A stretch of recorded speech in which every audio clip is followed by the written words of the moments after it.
boa tarde. O Trilhas da Democracia está de volta ao estúdio Roberto Saturnino Braga, no centro do Rio de Janeiro, para um diálogo sobre quais os desafios nacionais e internacionais para uma possível inflexão à esquerda do governo Lula 3.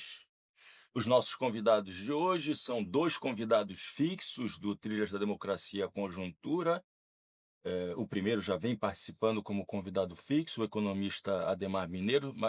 Seja muito bem-vindo, Adhemar, mais uma vez, é um prazer Oi, Alma. recebê-lo no Trilhas. E o nosso novo convidado fixo do Trilhas da Democracia Conjuntura, o historiador Valério Arcari. Seja muito bem-vindo, Valério, é um prazer recebê-lo aqui no Trilhas. O prazer é todo meu, Adhemar, Marco, Normando, e aqui no nosso suporte, Camarada Bernardo. Bernardo. Como sempre, ao meu lado direito, na condução do programa, agora não de maneira virtual, mas de maneira presencial, o advogado, assessor jurídico do Movimento Sindical Cultista, Normando Rodrigues. Tudo bem, Normando? Tudo bem, Marco? Obrigado pela presença, Ademar, Valério. Acredito que a gente vai fazer um bom programa. Valério, muito se falou nos últimos quase 3 anos de governo, de correlação de forças desfavoráveis ao governo para implementar um programa de reformas mais ousado, não é? Eu queria iniciar esse programa de hoje te escutando, Valério, e depois escutando o Adhemar, sobre se continua válido esse raciocínio, se esse raciocínio não chegou a um determinado momento em que acabou se tornando numa justificativa para um fraquíssimo reformismo da parte do governo, e se existe no horizonte, né, nuvens mais favoráveis, ou melhor, um sol mais claro que venha a possibilitar mudanças na direção de um programa que seja efetivamente reformista, faltando aí um ano e meio para o fim do governo Lula 3. Por favor, Valério. Bom, você sabe, Marco, Normando, Adhemar, vocês sabem que nós temos que ser muito cuidadosos com as palavras. As palavras, elas devem fazer sentido. Quando nós dizemos o governo Lula faz ou não um giro à esquerda, esquerda e direita são termos relativos. E há uma armadilha eh, mental, mas é uma armadilha intelectual, que é o que eu gosto, quando eu estou mais bem-humorado, de chamar o aristotelismo infantil da esquerda brasileira, que é imaginar que tudo é igual ao que sempre foi e, portanto, é uma paixão quase cega pelo princípio da identidade. Lula é um moderado. O governo Lula é um governo de coalizão com frações importantes da classe dominante. Isso estabelece um contexto no qual o governo tem sido fundamentalmente, tem ficado muito aquém do que eram as expectativas que, inclusive, foram uma aposta para a derrota do bolsonarismo em 2022.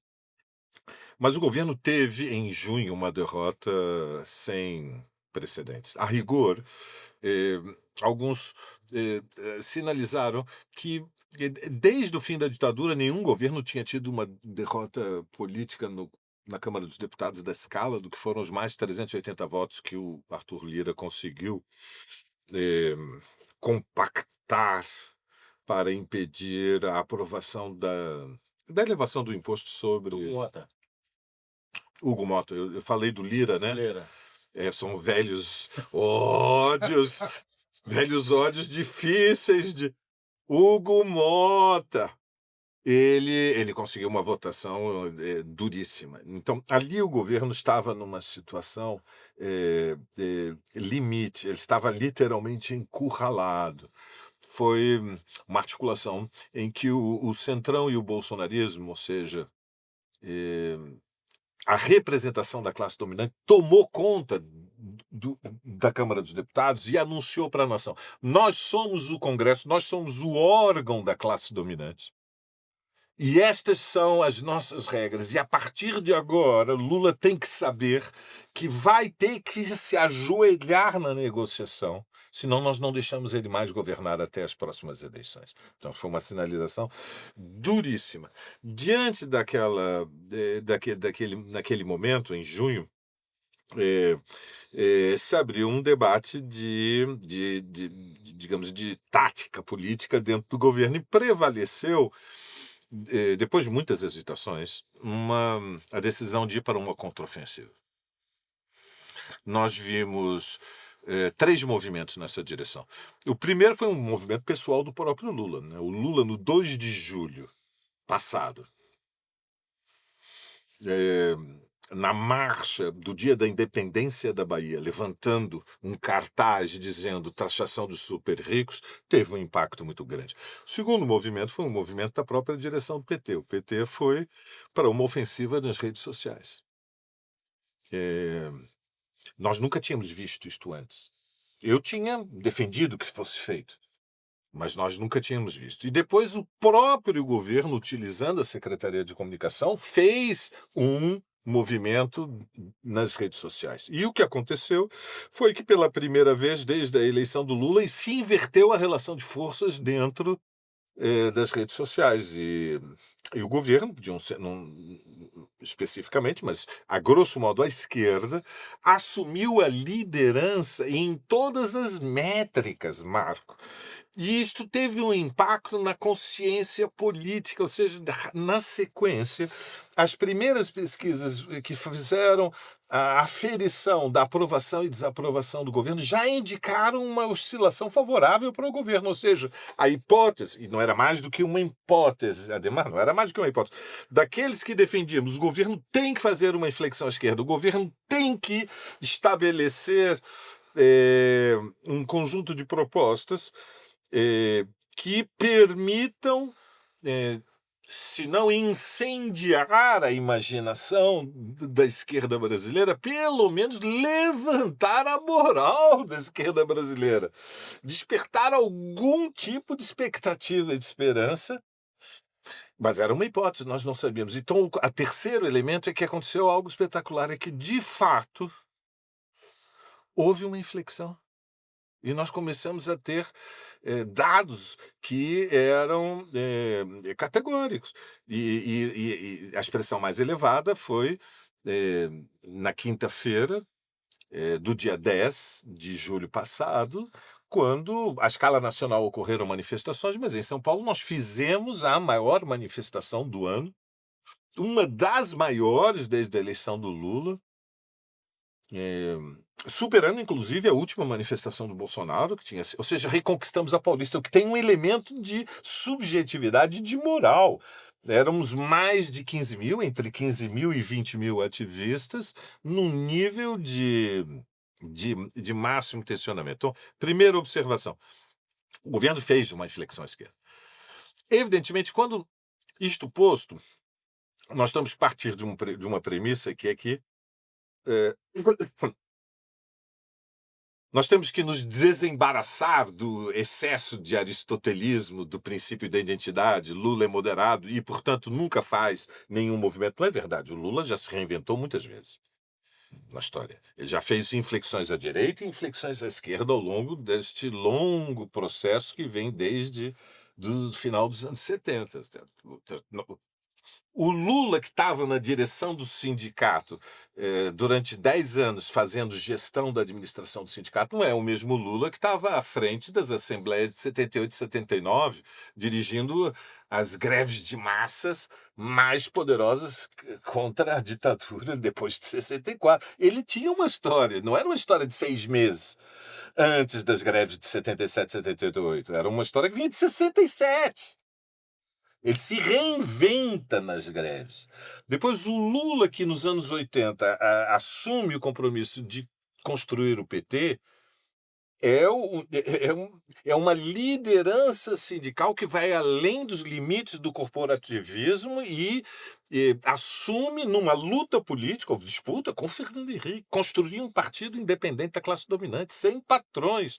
Era o tema, isto vai ser o partido dos operários, com o fato macaco. Não, era um partido de classes, foi uma luta política, foi uma disputa com o PCB, que defendia ficar no MDB, e aceitar a liderança das frações liberais burguesas para não provocar a ditadura, não provocar um golpe dentro do golpe. Cuidado, lembra de 77, o Silvio Frota, cuidado. O Lula funda o PT. Depois ele, contra a esmagadora maioria da liderança sindical do país, ele funda a CUT. A CUT foi fundada num movimento de choque, de ruptura nas conclates com o Joaquinzão e com os partidos comunistas, que ficaram ao lado do Joaquinzão. É uma inflexão. O Lula que chega ao segundo turno de 89, que derrota Brizola, portanto, é um Lula que estava muito à esquerda do que ele tinha sido 15 anos atrás. Mas depois, nos anos 90, ele passa a ser o líder da oposição dentro das regras do regime democrático eleitoral, do presidencialismo. Depois ele é o presidente durante 2 mandatos, tem o seu momento administrativo presidencial, é uma inflexão nos limites do regime. Ele se transforma. Teve o momento Marte, ele foi preso. Então, quando nós falamos do PT no Brasil, muitos fazem uma assimilação muito rápida com o peronismo. O peronismo é diferente. O peronismo é um movimento político, não é propriamente um partido político. E tem muitas alas diferenciadas. O PT é um partido político. O governo Lula pode fazer uma inflexão antes das eleições do próximo ano? Pode, mas isso depende de muitos fatores. Um deles é que ele reage, ele é reativo aos posicionamentos da própria classe dominante. O governo Lula não está sob a pressão, Marco, Adhemar, Normando, de um forte ascenso. Não há uma onda de baixo para cima. A mobilização do passado, dia 10 de julho, foi positiva, em alguma medida com alguma expressão nacional. Mas não há uma onda, não há uma avalanche como foi no final dos anos 70. Ou como foi na luta contra o bolsonarismo, com limitações, mas tínhamos a pandemia, mas houve um movimento que se expressou no processo da disputa eleitoral de 22. Mas há a reação burguesa. Eu creio que nós todos ficamos surpresos com o Fernando Haddad, que é uma das posições mais moderadas dentro do ministério do Lula, polemizando fortemente com frações da classe dominante, dizendo que nesse país não pode ser que os super ricos não paguem imposto. Então, e agora nós temos, neste mês de julho, o impacto de uma agressão frontal de Trump. Então, nesse terreno também, Marco, Normando, o governo Lula é reativo. A nação foi atacada, não é só o governo Lula. O Trump ele faz uma chantagem contra a nação, contra o Brasil. E isso está produzindo, nós estamos vendo nas últimas semanas, depois de que foi anunciado este super pacote que fez o Brasil ter as taxas, né, as alíquotas nas tarifas mais elevadas no mercado mundial. O Brasil é o país para o qual os Estados Unidos diz: vocês vão ter as tarifas mais altas do mundo se não soltarem o Bolsonaro. Se mantiverem um processo de investigação, julgamento, condenação e eventual prisão de Bolsonaro, vão ter as tarifas mais altas do mundo. Isto deixa o governo Lula diante de uma posição na qual ele tem que enfrentar o Trump. E, portanto, tem que se apoiar de alguma maneira numa força social interna que sinalize que o Brasil não aceita ser recolonizado, que no fundo é o que o Trump está dizendo. Vocês estão brincando com ambiguidades nos BRICS, você foi para a Rússia nos 80 anos do aniversário da derrota do nazismo, você protestou das atas, mas não denuncia o Maduro, você acusa Israel de estar fazendo genocídio na faixa de Gaza, né? Mas estas ambiguidades não são toleráveis e, portanto, não esperem que nós vamos retroceder. Diante disso, o governo Lula pode reagir? Ele pode reagir. Está em disputa? Está em disputa. O ministério está dividido? Está. Termino. Lembrem-se o que aconteceu no dia seguinte da carta do Trump. O ministério teve que fazer uma reunião de emergência durante 3 horas, havia 2 posições. Dentro do ministério surgiu a proposta, que pareceu muito justa naquele momento, que era o Lula se dirigir à nação. Não transferir para os profissionais da diplomacia a negociação dos acordos somente, fazê-lo, evidentemente, mas, enquanto chefe de Estado, liderança, dizer para a nação: eu não estou aqui só para gerir negócios, eu estou aqui para que a nação tenha capacidade de se unir e se defender e saiba quem são seus amigos, seus inimigos e o que está em jogo para os destinos do Brasil. E um setor do ministério disse: sim, Lula deve ir. Não foi o que vingou, mas o tempo não para. E nós estamos agora às vésperas do 1º de agosto. O mais provável é que o Trump mantenha a punição sobre o Brasil. Portanto, o desafio continua colocado. Marco. Ademar, a pergunta é a mesma e eu queria que você acrescentasse, você vem acompanhando há bastante tempo a dinâmica dos BRICS, a cúpula do Rio, realizada há pouco tempo. E então, para além da pergunta, esse elemento a mais que Valério tocou, que é o papel dos BRICS nessa possibilidade de uma inflexão à esquerda. Então vamos lá. Eu vou começar com uma concordância grande que eu tenho com o Valério aqui, e que eu acho que a figura do Lula é uma figura muito pragmática, né? É um político, e essa talvez a maior habilidade dele. É um dirigente sindical do velho estilo, né? Bem pragmático, sentar na mesa de negociação, mas para sentar na mesa de negociação, às vezes precisa mobilizar, porque senão você vai sentar para não fazer nada, né? Então eu acho que o Lula tem essa característica. E a gente já tinha feito discussões há mais tempo, né, que era necessário uma inflexão, né, porque o Lula estava indo para as cordas, estava indo para as cordas de alguma maneira. E ele teve essa experiência antes. Se as pessoas lembrarem do primeiro mandato dele, na verdade, na altura de 2005, pressionado pela história do mensalão, etc., ele deu uma guinada, ou seja, ele saiu daquele Lula que entrou, inclusive, radicalizando o ajuste fiscal naquela altura, né? Entrou fazendo... Carta aos brasileiros, Palocci. Vinha da pré-eleição a carta aos brasileiros, tinha o Palocci, aumentou a questão do superávit primário, né? A cor. Mas pressionado ali em 2005, o que ele fez? Correu para as ruas. Não foi isso? Ele começou a viajar pelo país, ele estava imprensado pelo Congresso, no mensalão, né? Gente, inclusive, falando possibilidade de impeachment, seus ministros mais próximos sendo pegos em situações que teve que afastar alguns. Então ele deu uma guinada naquela altura, quem lembrar. E essa guinada começou uma mobilização, mas também começou uma mudança na política econômica. Foi aí que você começou, o PAC começou a fazer investimento público e começou a retomar vigorosamente o crescimento de alguma maneira. Os 2 primeiros anos do governo Lula foram anos em que a economia meio que patinou. Evidente, você teve algum crescimento com a política de bolsas, etc., né? A política de colocar dinheiro na mão dos mais pobres, isso dá um efeito imediato do ponto de vista da economia.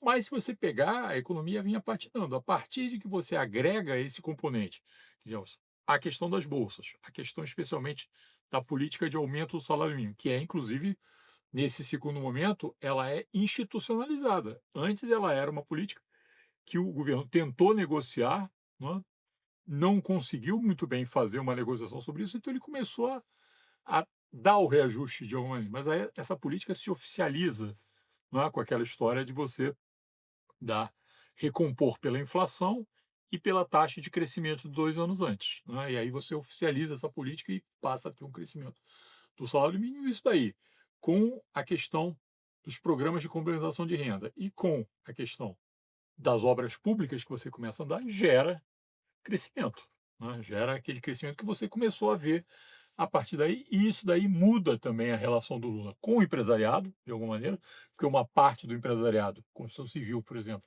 passa a ser beneficiário desse tipo de programa, então começa a andar mais próximo do governo. Uma parte do empresariado exportador, por quê? Porque ali você começa a ter o efeito da China, né? Isso era, digamos, já entrando na segunda metade dos anos da primeira década desse século, então o efeito do comércio com a China. Então, uma parte do empresariado que estava no pescoço do governo, porque não tinha fechado a ALCA, o acordo da ALCA, né, na área de comércio das Américas, porque estava patinando em relação à questão do acordo com a União Europeia, quando vem o mercado chinês, os caras vão ganhar dinheiro, param de ficar fazendo pressão política, né? E aí você começa um crescimento. Mas o Lula, eu acho, para usar uma figura, que é uma figura do Maquiavel, né, ele tem, na verdade, nesse caso, e agora também a gente vai ver isso, uma virtude, né, da figura do governante, né, ele tem uma que foi fazer, de alguma forma, a inflexão, mas tem também o elemento do acaso, né, o elemento Da fortuna. da fortuna, né, que chama o acaso, né, na tradução mais literal, seria O aleatório. azar no sentido francês da palavra, né, o acaso. Le hasard. É. O aleatório, o acidental. Isso, o acidental, exatamente, que é, naquela altura, a crise de 2007 e 2008. Né? Essa crise, como você joga uma parte do empresariado numa situação de dificuldades, e, para sorte do Lula naquela situação, não sorte exatamente, mas enfim, como era uma crise de natureza financeira, grandes empresas entram nessa. A gente lembra na época Sadia Perdigão, que acabam virando uma só e com intermediação de fundos públicos, né? Os fundos de pensão, Aracruz Celulose, né? Mas tinha os bancos também, porque estavam intermediando operações de derivativos. Esse é o epicentro da crise, eles entram em dificuldades e aí tem que negociar com o governo de alguma forma. Então, digamos, naquele momento, esse foi o lado do acaso, né, que beneficiou o governante que já tinha tido alguma habilidade para. E isso dá, digamos, o Lula do segundo mandato, que aí é aquele sucesso que termina com 80% de popularidade, enfim, é aquela coisa que a gente já conhece. Agora, de novo, o Lula estava indo para as cordas. Né? Essa foi a sua descrição, né, Valéria? Ele estava indo para as cordas, uma situação difícil, com o Congresso, com os setores da burguesia, etc. E quando ele estava exatamente entrando nisso, não sei se pelo acúmulo da experiência, mas entra o Lula pragmático. E o Lula pragmático opa, não dá. Né? Não, se eu ficar ali, tem eleição no ano que vem. Né? Independente do que ele tenha pensado, eu acho que a cabeça do um animal político, né? A eleição é um indicador importante, né, desse ponto de vista. E eu acho que ele viu, vou entrar numa situação que não vou ter o que fazer, a derrota certa no ano que vem. Eu amarrado por políticas de ajuste, não sei o quê, sem poder fazer políticas públicas. Né? Então, 7 meses de queda da popularidade, derrota nas eleições municipais. e isso numa situação, quer dizer, do ponto de vista da economia, se você olhar a economia, quer dizer, como você sempre olha, está indo tudo razoável, não é? Quer dizer, da virada do ano para o meio do ano, o dólar caiu agora, frente a toda essa especulação com o tarifaço do Trump, não voltou a subir de forma aguda, né? Subiu um pouquinho. Não, mas variações Isso, se estabilizou. pequenas. Né? O emprego segue crescendo. Né? O crescimento econômico vai ficar nesses 3%, mas isso daí é uma patinação. Você tem uma capacidade. Mas para você crescer mais, você tem que fazer investimento público. Eu acho que aí o governo começou a tentar sair desse corner que tinham colocado ele.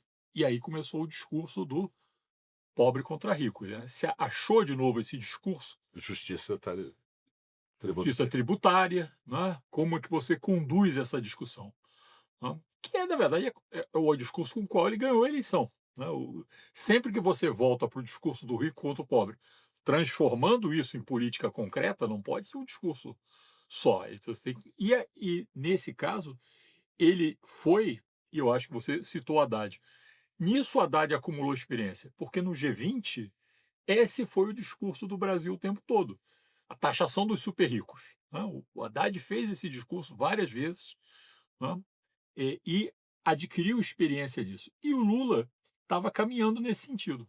Quando aí, digamos, entra a fortuna de novo, entra o acaso, né? E vem o Trump e, tal qual o Beck do Paris Saint-Germain no domingo, quando Na final. entregou, na final da Copa, Copa Copa Mundial, Mundial Campeonato de Mundial. Clubes, o Trump entregou a bola. Né? Ele jogou a bola para trás na direção do gol. Né? E o Lula pegou essa bola e fez o discurso aí sim, da soberania, né? Da unidade nacional, de colocar o rótulo de traidor no Bolsonaro. Né? Ele fez tudo isso numa tacada só. Num momento em que os setores do empresariado exportador, e não só esse setor, mas especialmente o setor do empresariado exportador, se unificou, de alguma forma, em torno do governo. São confiáveis? Provavelmente não. Né? Mas, do ponto de vista do discurso, eles foram capturados pelo discurso do nacionalismo, da soberania, né? Até porque tem interesses muito concretos. Então, mesmo para fazer uma negociação pragmática, você tem que ter força. Se você sentar para fazer uma negociação diplomática sem ter força atrás de você, você não vai a lugar nenhum. Porque não é uma questão de convencer o adversário. Né? É uma questão de você ter uma correlação de forças que te permita caminhar em algum sentido na negociação. E isso vem, aí para entrar no último ponto que você colocou, vem logo depois da reunião do BRICS, onde, de novo, o governo americano rolou a bola, porque ele vinha batendo no BRICS, de qualquer maneira. Eu nem sei se o BRICS representa ele é uma possibilidade de alteração da institucionalidade que existe hoje, especialmente do ponto de vista do modelão que foi criado lá depois da Segunda Guerra Mundial, das instituições de Bretton Woods, tudo isso. Ele é uma possibilidade, mas eu nem sei se ele quer acelerar tanto nesse sentido. A gente tem que lembrar, as reservas da China em dólares são monumentais, né? São na casa de trilhões de dólares. Qualquer processo muito agudo contra o dólar, na verdade, A China veio reduzindo, né? Atualmente são 750 bilhões. Eles chegaram a ter 3,2 e vieram vendendo nos últimos 4, 5 anos, ainda mantêm 750, mas já não são mais o país que está em primeiro lugar em títulos do Tesouro norte-americano. Atualmente é o Japão, que está em primeiro lugar. Agora, a ironia é que o Brasil... Ai, Brasil! O Brasil, adivinha qual é a composição das nossas reservas cambiais? A primeira aplicação é títulos do Tesouro Americano. do Tesouro norte-americano. Mas, enfim, o BRICS, ele representa a possibilidade de você ter uma transformação, mas ele próprio é muito lento nesse processo. Né? E apesar do BRICS ter crescido no cenário internacional, crescido inclusive no número de países que participam, esse crescimento vem trazendo heterogeneidade. A gente viu, por exemplo, com a entrada da Arábia Saudita, né? Que até durante um tempo participa, não participa, mas na última reunião acabou participando um pouco mais. E a Arábia Saudita participando quer dizer algumas coisas. Primeiro, o ataque aos Estados Unidos fica muito atenuado, né? As questões ambientais ficam muito atenuadas, porque é um grande produtor de petróleo, assim como é a Rússia, assim como são os Emirados Árabes, assim como é o Irã, assim como é o próprio Brasil. Né? Então você tem aí, mas com a Arábia Saudita isso é ainda mais arrefecido, porque eles não têm muito a quem prestar contas, né? O governo saudita. E, com tudo isso em consideração, o que o Brasil fez? O Brasil colocou uma agenda muito branda nos BRICS. O BRICS esse ano, inclusive, talvez isso seja uma coisa que tenha desestimulado um pouco a participação dos chineses. Em termos gerais, foi uma agenda muito branda. Os 6 pontos colocados como prioridade do governo brasileiro são todos meio ensaboados em relação ao que poderia ser. O problema é que o governo Trump é tão duro que, mesmo você colocando uma pauta ensaboada, por exemplo, a gente podia pensar, está lá nas prioridades brasileiras: saúde, e meio ambiente. Hum. Né? Você poderia pensar, bom, ninguém vai criticar. Bom, o governo do Trump saiu da OMS, da Organização Mundial da Saúde, e saiu do Tratado, Acordo de Paris. Tratado de Paris. Isso. Então, mesmo esses temas que poderiam ser muito brandos, né, não eram com o governo dos Estados Unidos. E afora falar de alguma reforma do sistema financeiro internacional, qualquer coisa que cheire a mudança para os Estados Unidos é duro. Então, já o discurso necessariamente é um discurso duro. A resposta, e eu vou terminar nesse ponto, a resposta do governo Trump, através da carta, é mais complicado ainda. E isso eu acho que motivou muito essa fortuna, né? Porque o que, que ele faz? Primeiro, ele abre a carta com 2 parágrafos sobre a questão Bolsonaro. Né? Então, um processo que era uma discussão sobre tarifas no cenário internacional, que ele está fazendo com todo mundo, já tem mais de 20 países que já estão recebendo essas Sanções. demandas e sanções e ameaças, etc. Né? Se inicia com Ele- questão de política Ele interna. coloca uma questão de política interna que para um governo democrático é insolúvel. Né? Como é que isso significa você desconhecer a separação de poderes? É como se o executivo pudesse enquadrar o judiciário e dizer, olha, se o governo tivesse essa condição, o Putin tinha vindo aqui, né? Porque não teria risco para o Putin Exato. qualquer ameaça. E, além disso, ele coloca uma inverdade, né? Porque ele fala sobre o déficit dos Estados Unidos em relação ao Brasil. E desde 2008, quem tem déficit com os Estados Unidos é o Brasil. O Brasil tem déficit nas relações comerciais com os Estados Unidos. Isso foi estabelecido lá atrás, foi inclusive negociado para ser assim. Na crise financeira de 2007, 2008, o Brasil aceitou ter déficit com os Estados Unidos. Até ali ele tinha superávit. Passou a ter déficit, tem déficit até hoje. Então, eu não sei se é aquela coisa, não interessa o que está se falando, né? O Trump. Os desenganos. a história lá do lobo e do cordeiro, né? Não importa se você está bebendo o rio acima, o rio abaixo, eu vou acabar te comendo de qualquer maneira. Então não importa o que eu escrever aqui, Para além da questão das big techs, isso, né? Essa questão ou se foi simplesmente uma barbeiragem, um corta e cola errado lá de quem fez a carta, mas de fato o Brasil não tem superávit com os Estados Unidos. O Brasil tem déficit, ao contrário de quase todos os países do mundo. E isso aí tirou qualquer senso técnico razoável da carta. Eu acho que isso são fatores que isso, por exemplo, deve ter enraivecido o empresariado brasileiro. Porque mesmo quem diz, não, temos que ir para uma discussão técnica e diplomática. Pô, mas o cara está dizendo uma coisa que não é verdade. Como é que vai fazer uma discussão técnica com um cara que abre uma carta importante, de 2 países que são parceiros importantes, que tem a relação diplomática de 200 anos, e você vai chegar e abrir com uma mentira? Né? Aí complica mesmo quem quer. Então eu acho que o Lula, nesse sentido, ele teve mais uma vez essa virtude aí da sorte, né? Vamos dizer assim, da sorte, né? Do cenário favorecer ele sem que ele tivesse se mexido para isso. Uma coisa ele se mexeu, essa coisa interna, ele tentou se mexer para levar essa discussão de ricos contra pobres, estava indo num caminho correto, mas com dificuldade. Aí veio essa questão internacional que ele não controlou, ele seguramente não pediu que o Trump mandasse a carta e favoreceu ele também. Né? Então eu acho que é essa situação que a gente tem hoje. Normando?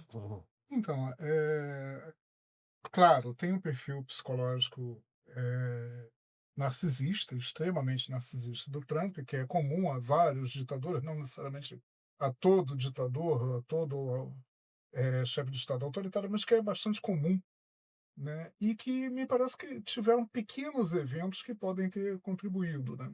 Sobretudo na cúpula do BRICS. Apesar da postura bastante branda, né, como a Demar mencionou, do Brasil no BRICS, o Lula fez um discurso formalmente anti-imperialista.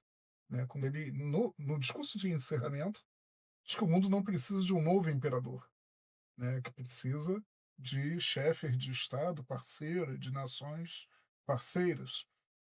Embutido ali uma coisa de talvez muito pouco significado prático, mas que deu corpo a algo que vinha sendo discutido há meses, né? E os boatos vinham há meses.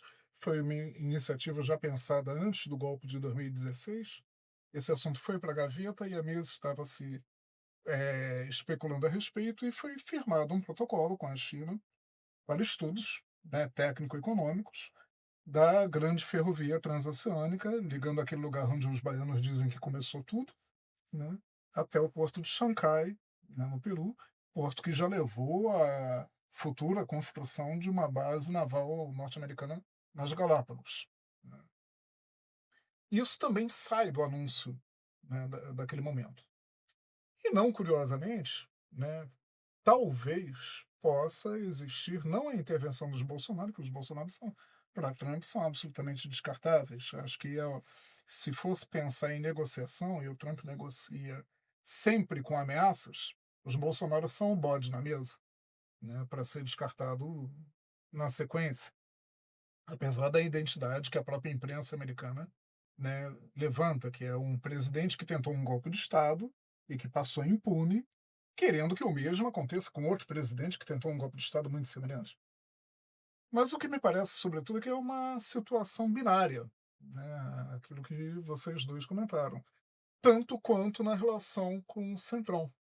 Quando a direita se é a senhora do parlamento e manda o recado, né, na verdade, a gente teve um crescendo de 3 votações, e uma foi a urgência para o projeto de lei da anistia aos golpistas, e que beneficiaria Bolsonaro também. Outro foi a urgência do próprio decreto legislativo que anularia, e depois a votação na materialidade desse decreto legislativo. Foi um crescendo de derrotas muito grandes no parlamento. A primeira já atingiu o quórum qualificado tanto do impeachment quanto de uma emenda constitucional, Claro. evidentemente. E depois extrapolaram. Me parece que também é uma situação binária, ou seja, não tem com quem negociar, até porque a direita está muito pulverizada em interesses individuais no parlamento, é hegemônica, mas não tem um líder de bancada com quem se conversa, né? Quando a gente fala bancada do boi, da bala e da Bíblia, na verdade, bancada é um grande elogio, porque são conglomerados, né, não liderados uniformemente, como era no passado, por exemplo, em que a bancada evangélica sob Fernando Henrique firmava posições e negociava posições em nome da bancada. O que, é que eu quero levantar para vocês eventualmente comentarem com isso? O Lula foi forçado a 2 situações que apontam para a luta de classes se fazer presentes na agenda, com nós contra eles, pobres contra ricos, né, 99% contra 1%, né, e que me pareceu bastante acertado também, como vocês elogiaram, e o outro que pode ser lido como uma luta anti-imperialista. Estou errado nessa leitura? Não, eu acho que você tá lúcido. Veja, tudo depende de uma combinação de muitos fatores, Normando. Há uma parte da esquerda brasileira que talvez tenha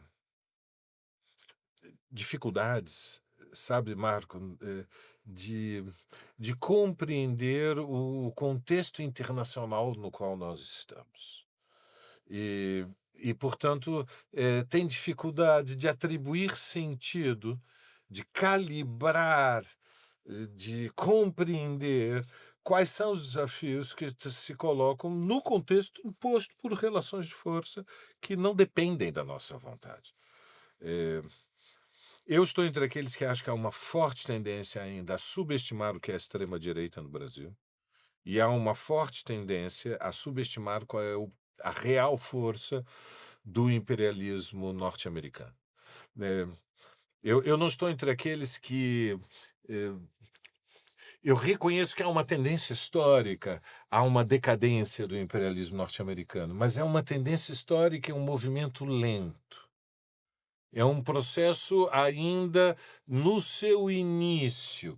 E, a rigor, a China, que é, evidentemente, o inimigo que a classe norte-americana reconheceu como uma ameaça à sua supremacia no sistema internacional de Estados, ela quer ganhar tempo. Não é verdade que a China já tem um lugar no mercado mundial, estritamente do ponto de vista econômico, nivelado com os Estados Unidos. Eu sei que há o argumento que, se nós considerarmos o PPC, a paridade de poder de compra, o PIB da China já estaria muito mais próximo da dimensão do governo norte-americano. Não, ainda no estrito terreno da materialidade da vida econômica e social, o centro financeiro do mundo e o poder econômico, inclusive do complexo militar e industrial norte-americano, é grande. E, em segundo lugar, é também uma ilusão de ótica imaginar que a relação de forças, aquilo que nós podemos chamar na estrutura, na linguagem marxista, na estrutura da vida social, as posições respectivas das classes, tenha passado por uma mudança de qualidade de 22 para 25. Infelizmente não aconteceu. Deveria ter acontecido, oxalá tivesse acontecido. Era um grande desafio para o governo Lula ter contribuído para que se invertesse essa relação social de forças, mas, a rigor, a capacidade da classe dominante, mesmo quando tem tensões, fraturas, brechas nos seus interiores, de se reagrupar, de se reposicionar, é muito mais acelerado. Na classe trabalhadora, as tensões, as dissidências, as desconfianças.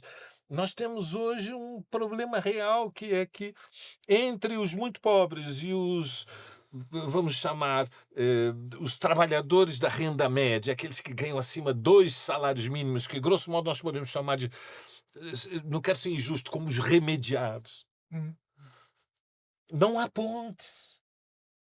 Não há pontes nos remediados. Não é que porque o bolsonarismo se implantou entre os deserdados da terra, os semiletrados. Não é verdade. É nos remediados que a extrema-direita conquistou posições. São aqueles trabalhadores que já estão com 3, 4, 5 salários mínimos e não querem que os filhos tenham o mesmo destino educacional que eles tiveram, tiram o filho da escola pública, que não oferece ensino de qualidade, põem na escola particular, depois não conseguem sustentar a mensalidade. E tem um familiar que já é idoso e dependente, tem que pagar o plano de saúde, mas já não consegue pagar a mensalidade do plano de saúde porque elas dispararam para o céu e são insustentáveis. E é nestas camadas dos remediados em que a extrema-direita se implantou. Ressentimento, ódio. E com ressentimentos em relação aos mais pobres. Portanto, a frente única, a unidade, sem a qual é impossível mudar o Brasil.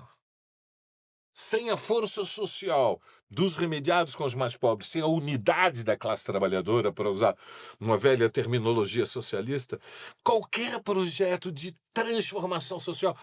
E uma transformação social depende de mobilização social, de força social de choque. Ou seja, tem aqueles que se iludem imaginando. O Lula vence e inicia um processo de transformações revolucionárias a partir...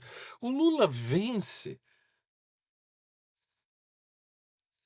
com o apoio de uma frente ampla que incluía frações burguesas e estava implícito nesse processo que eles iam ser parte do governo. Vocês acham que o Alckmin fica no ministério, a Tebet fica no ministério que inicia a reforma agrária no Brasil, neste país em que a fronteira agrária está em expansão e estão fazendo queimada no Cerrado e na Amazônia? Não ficam.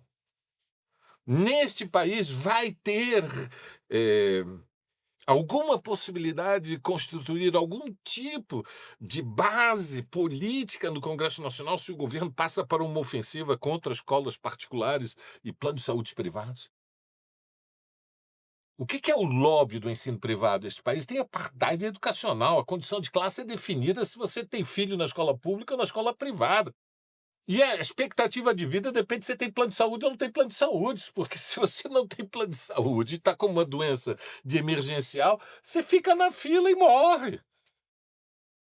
Então, enfrentar estes temas não é possível sem mobilização de baixo para cima. Portanto, a expectativa de...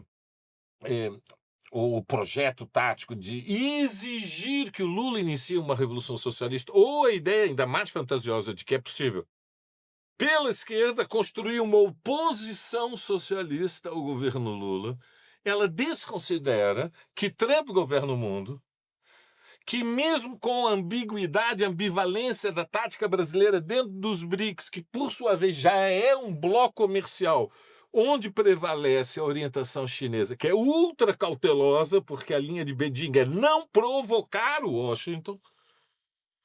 Então é nesse contexto que nós temos que pensar qual é a tática. Tem eleições em 26. Existia, até 2 meses atrás, até o final de maio, uma tendência, Normando, Marco. Qual era a tendência? Vamos dizer as coisas com Derrota. derrota eleitoral para 26, óbvio. Essa era a tendência. O que aconteceu nas eleições mesmo municipais de 24? Nós levamos uma surra. Levamos uma surra nas eleições, ou seja, mesmo considerando que em muitas das principais cidades e capitais do país foram os candidatos do Centrão que foram eleitos com o programa da extrema-direita, com o vocabulário da extrema-direita, com a base social construída, ideologizada pela extrema-direita. Então, perdíamos, e depois a aprovação do Lula, como vinha evoluindo, desde setembro, outubro do ano de 2024, ladeira abaixo. Ou seja, 40% de aprovação e acima de 56% de desaprovação. Houve uma mudança nesse processo? Houve. Esta mudança, como você apresentou corretamente, Adhemar, ela decorre da necessidade defensiva. Esperar que se possa vencer 2026 ainda é um desenlace incerto, mas eu vou terminar por onde eu comecei hoje a minha participação nesse programa. Antes de julho deste ano, nós não sabíamos se o governo fizesse uma pequena inflexão, uma pequena. É um governo moderado, reformista, e a expectativa de que faça inflexões à esquerda tem que ser condicionada pelos limites do que é a estratégia do lulismo. Crescimento lento, entregas, programas de distribuição de renda dentro de um certo limite e preservação da governabilidade a frio para não provocar a classe dominante. São os limites da estratégia do lulismo. Mas é possível vencer sem a mudança de rumo, não. Então começou uma mudança de rumo. Ela se vai manter? Isso depende de luta política e social. E também depende de como os inimigos se reposicionam. Vejo, com o ataque de Trump, o bolsonarismo deu um tiro no pé espantoso, que foi dizer o melhor para o país é capitular e se ajoelhar diante do Trump. Significa que tem que ser aprovada a qualquer preço uma anistia ampla, porque se for aprovada na anistia ampla e o Congresso subverter o poder do judiciário, o Trump suspende as tarifas e nós não temos dezenas e dezenas de milhares de desempregados e a perda de 40 bilhões de dólares das exportações nos próximos 12 meses. Mas nós não podemos só contar na fortuna, né, Adhemar? A fortuna é os erros dos inimigos. Claro, você tem razão. Muito provavelmente o Chelsea venceu o Paris Saint-Germain mais pelos erros da defesa do time francês do que somente pela genialidade da estratégia de domínio e ofensiva do time de Londres. Mas na política, ao contrário do futebol, o desenlace, o desfecho não vem em 45 minutos, em 2 tempos de 45 minutos. Nós temos um intervalo ainda de uma distância de mais de um ano, de outubro, e, portanto, eu creio que o desafio dos setores mais lúcidos da esquerda é tentar se apoiar no início de uma mobilização social que veio em repúdio ao abuso de poder do Congresso Nacional, quando disse: nós somos a classe dominante, não vai ter aumento de imposto sobre a operação financeira, não pagamos mais nada. E o governo Lula que se ajoelhe, senão nós não deixamos ele governar. Surgiu um início de resposta. O papel da esquerda é se apoiar nesse fio de esperança. Ademar, queria que tu respondesse a pergunta do Normando, mas se possível, na conclusão, a gente está se encaminhando para a reta final. Eu queria que você falasse do sinal positivo que eu considero, os dois nomes que o Valério falou do centro, que são realmente do centro ideológico, se é possível falar assim. Geraldo Alckmin e Simone Tebet. As duas últimas declarações que causaram bastante impacto. A primeira da Simone Tebet, quando disse: se fazer a defesa da taxação dos super ricos é ser de esquerda, eu sou de esquerda, primeiro. E depois as declarações fortes de Geraldo Alckmin dizendo o seguinte: o clã Bolsonaro, depois de uma fase que queria boicotar a política democrática no Brasil, agora pretende boicotar a economia nacional. Se esses dois sinais provenientes desse centro ideológico que existe dentro do governo não são um sinal positivo de uma possível inflexão, de um possível giro, ou pelo menos de uma intenção de giro à esquerda por parte do governo. Ou seja, O MDB histórico, né? Essa componentezinha de MDB histórico terem feito essas sobrou esse referências. fio. Por favor, Ademar. Não, então, eu acho que aí você tem que olhar um pouco, e vou aproveitar que o Valério já falou da parte da luta de classes, para olhar um pouco para dentro da burguesia. Então, vamos lá. Eu acho que com esse processo, especialmente do Trump, você colocou uma cunha, né? Colocou uma cunha, de alguma maneira, entre os interesses, e explicitou uma diferença entre os interesses do setor produtivo recente. Eu não estou falando de indústria, não. O que é o setor produtivo hoje do Brasil dinâmico? É o setor extrativista, né? É o agronegócio, né? É a mineração, né? E é a questão de energia, seja petróleo, que aí no caso é hegemonizado por uma estatal, mas não é só ela, mas também as novas energias, a possibilidade de hidrogênio verde, que aí vai exigir terra, né? Que aí você volta para a tradicional burguesia proprietária de terra no Brasil, né? Então é isso. Esse setor de um lado e o mundo financeiro do outro, porque essa turma estava unida, né? Estava unha e carne. Você não conseguia separar. Agora você tem uma possibilidade de separá-lo. Por quê? Porque esse primeiro setor extrativista, não digo que seja bom, porque esse setor é o setor mais conservador e mais perigoso do ponto de vista da exploração. Flertou com o bolsonarismo nos últimos Que 6, 7 flertou anos. e flertará sempre que necessário, porque não quer. Eu acho que namorou mesmo, né? Talvez mais do que isso. Namorar no sentido mais moderno do termo, né? Ficaram mesmo. É, isso. Né? Mas esses setores, qual a questão deles e qual o problema? Acho que nós já conversamos isso em outros momentos. Eles têm uma crise de identidade, não é? Porque já há alguns anos a cabeça deles, o mundo dos sonhos, não é? O mundo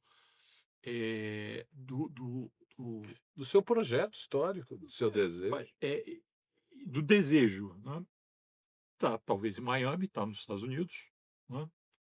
Então a cabeça desse pessoal está nos Estados Unidos, mas o bolso está na China. Eles exportam para onde? Para a China. Né? Então você tem uma contradição forte entre os interesses materiais e os interesses imateriais, né? Os interesses oníricos, digamos assim. Ideológicos, né? Aí, como cada um quiser caracterizar. Então, eu não sei, evidentemente, se embarcam num discurso anti-imperialista. Esse setor produtivo. O financeiro, não. O financeiro está umbilicalmente ligado aos Estados Unidos. Mas esse setor foi o setor, e aí não era a figura da Tebet, que é também do agronegócio, né? Uma política de Mato Grosso do Sul. Tá, assim. Três Lagoas. Ou a ministra de Agricultura do Bolsonaro, que era a Tereza Cristina, que também ligada ao agronegócio. Quem lembrar lá atrás, cada vez que a família Bolsonaro ou o o ensandecido que estava no Ministério das Relações Exteriores do começo do governo Bolsonaro, fazia uma declaração forte anti-China, ela ou o vice-presidente da República pegava um avião e iam na China dizer para os chineses: isso é para consumo interno, não levem isso em consideração, nós somos amigos de vocês. Nós significa a nossa conta bancária, né? Conta bancária desses setores que são os setores Exportador. exportadores extrativistas, né? Quem compra tudo isso aqui? Soja, algodão, milho, ferro, Proteína. petróleo, Por- carne. É a China, né? É aí que está, digamos, o superávit da balança comercial centrado na China, né? E isso daí vira renda de setores aqui dentro. Então, eu acho que esse pessoal ele não tem como, porque os Estados Unidos, ao contrário, os Estados Unidos, nesses setores, ele é competidor do Brasil, né? Ele é competidor no setor de carne, ele é competidor na soja, ele é competidor no petróleo, né? Embora compre petróleo brasileiro, ele é competidor na área Nos de petróleo, grãos também. toda a parte de grãos, algodão, etc. Então, os Estados Unidos é competidor desse pessoal. E a China não, a China é um comprador. Acho até que a gente tem que ir com cuidado e negociar com a China, porque se a gente vai por esse caminho, radicaliza essa questão agrária exportadora, e aí a gente sabe que esses setores dominantes são excludentes, concentradores de renda, riqueza e poder no país, né? Mas nesse momento, você conta com eles de alguma forma para confrontar os Estados Unidos. Eles vão embarcar num discurso anti-imperialista? Provavelmente não, né? Mas num discurso crítico em relação aos Estados Unidos e que coloque a questão do multilateralismo, né? Especialmente no comércio, reforma da OMC, o OMC voltar a funcionar, eles embarcam nesse discurso. E aí eu acho que figuras como a Tebet e figuras como Alckmin, a Tebet é uma representante desses setores. Ela é uma figura do agronegócio tradicional, né? Pode ter lá variações, porque o pai era um pouco mais mas ele sempre foi conectado ao agronegócio, né? E o Alckmin é um político paulista, né? É um político que está falando para um oeste, que é o agronegócio, para um norte, que é cafeicultor, e Indústria. para um centro ali, em torno da Grande São Paulo, em direção a Campinas, a São José dos Campos e a área do litoral, que é mais industrial, é o que ainda sobrou de indústria no estado, né? E que pode desaparecer frente a essas barreiras que os Estados Unidos estão colocando, porque tem conexões com a indústria americana de alguma forma, né? A área de automobilismo, a área de produção de aço, etc. Então, esses políticos, eles não é que é da cabeça deles, né? O Alckmin até já fez inflexão há mais tempo, né? E se mostra, inclusive, digamos, alguns duvidavam e alguns achavam que ele embarcaria numa questão de remoção do Lula, então, se mostrou de uma fidelidade Fiel. tranquila Um e namorado fiel. talvez até, digamos, diferente do José de Alencar, que também foi de uma fidelidade muito firme, mas que tinha aquele discurso contra a taxa de juros, acertado, do meu ponto de vista, mas ele fazia o discurso empresarial contra a taxa de juros e isso pressionava o governo de alguma forma, né? O Alckmin nem isso fez. O Alckmin foi lá tranquilo e toda vez que chamaram ele para ajudar a botar panos quentes em alguma situação, ele fez, como está fazendo agora, porque ele representa exatamente esse setor, que é um setor que pode ser muito impactado, eu acho. Ele continua fazendo política para um setor, para a área ali do Vale do Paraíba, que é de onde ele vem, né? Que é uma área industrial, né? Uma área onde você tem uma indústria pujante no estado de São Paulo. Ali perto está a Embraer, só para a gente lembrar Sim. de uma empresa fortemente atingida, né? Por essas medidas. Então, eu acho que esses políticos eles vão estar respondendo a esses interesses muito concretos, que nesse momento sustentam a posição, até talvez uma posição mais dura do ponto de vista do governo Lula, né? Porque como o Lula está fazendo uma média dos interesses empresariais, ainda tem um setor empresarial que acha que dá para, por exemplo, sentar na mesa e convencer o Trump, né, de que a mão foi muito firme, firme demais, foi muito dura, então é preciso moderar um pouco. Essas questões não vão se resolver dessa maneira, vão se resolver numa efetiva queda de braço. E uma queda de braço, para você sustentar, você tem que ter apoio interno. E nesse momento você tem um apoio interno como e eu até conversava com o Valério um pouco antes da gente vir para cá, né, do lado de fora da sala da entrevista, por aí. Digo, eu, até 10 dias atrás, eu duvidava que isso fosse possível. Eles fizeram uma inflexão muito mais rápida do que eu julgava possível de fazer, e fizeram. Né? Não só os políticos, os setores empresariais concretamente. Mais do que isso, as associações empresariais, várias delas assumidamente bolsonaristas até uma semana atrás, migraram rapidamente de posição e passaram a criticar duramente Bolsonaro e família. E aí você. Chegaram o editorial do Estadão no dia 10 de julho. E aí você tem ainda uma terceira coisa que eu acho que é o movimento do Bolsonaro, Para concluir, Ademar. para concluir, e da família, está deixando claro que ele quer ser candidato de qualquer maneira. Ele não está só negociando a pele dele e não ir para a cadeia. Ele está querendo ser candidato, ele quer anistia completa. E aí ele compra uma briga com o pessoal que já estava vendo o cavalo passar encilhado, né?